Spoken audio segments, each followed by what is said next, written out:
Hey guys, we are back, and this time we're gonna share with you the cost of living in Melbourne, and I'm gonna transfer you to my lovely friend Mr. Brian, who has done all the analysis for cost of living in Melbourne. So over to you, Mr. Brian. Thanks, Ankit.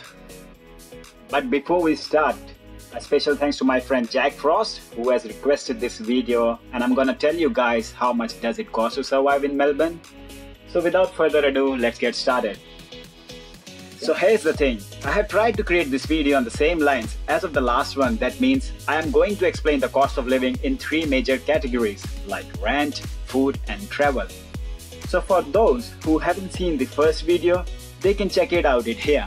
So let's start with rents. Just like Sydney, rental follows the same trend. The closer you are to the city, the more price you end up paying for the unit. The average room rent in the city ranges from $300 per week till $500 per week. But as you move further towards the suburb, the rent cools down to $150 to $450 per week. Another cheaper option for accommodation is to look out for a room sharing. A typical room share in CBD will cost you around $170 to $200 per week. And similar shared room will cost you around $110 to $120 in suburbs. Also be mindful of the fact that all the rents mentioned here are exclusive of all the bills like electricity, gas and internet. So let's move on to the food cost now. A 3-course meal over a week will cost you around $110 to $130 per person. The bread and milk will cost you at around $1 each. A chicken breast per kg will cost you around $11. A beer will cost you around $5 and a pack of cigarette will cost you around $25. And if you are a foodie like me and you prefer to eat out, the meal will cost you around $11 to $18. So as your number of trips to the restaurant grows, your weekly food bill will also grow. So let's move on to the third major cost for a person, that is the public transport. So the public transport in Melbourne include buses, trains and trams. Similar to what Sydney have like Opel, Melbourne has got Myki. So if you have a Myki travel card, you can seamlessly move around Melbourne public transport. Myki runs on the same philosophy. You charge it first and tap on and off as you travel. But the ticketing system in Melbourne is a bit complex. And it's the whole metropolitan city region is divided into 3 regions, mainly Zone 1, Zone 2 and the free tram zone. Free tram zone? Yes, you heard it right. There is a free tram zone where you are not required to pay for your traveling. Isn't that cool? Yeah. If that isn't enough, listen to this. You can travel without any cost on public transport if you tap on and off before 7:15 AM in the morning. You always go before 7 here in Sydney. Yeah, that's the fun part.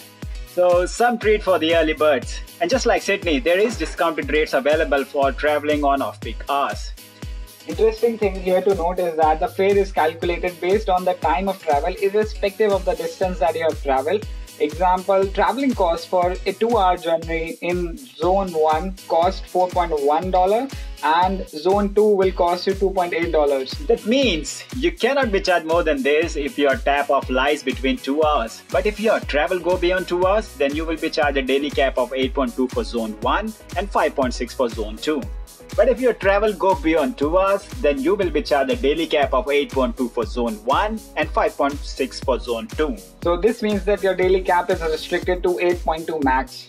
Yeah, even if you travel from Zone 1 to Zone 2, the maximum will apply. That means that you will be capped at 8.2.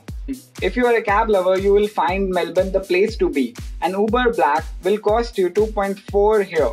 If you are interested in driving, the cost of fuel is same as Sydney, which is somewhere around $1.2 per litre and with a little bit of 10% variation here and there in the prices.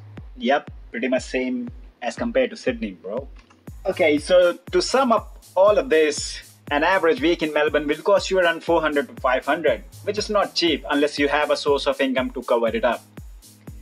So with this guys, this team start will be signing it off, and I hope you guys find this video as useful as the first one. Please don't forget to like the video, and if you have any thought, do write them down in the comments below. And one more thing guys, if you want to see a comparison between the cost of living in Melbourne and cost of living in Sydney, do let us know, so we'll post a video on that as well. So this is Steve Ustad, see you next time.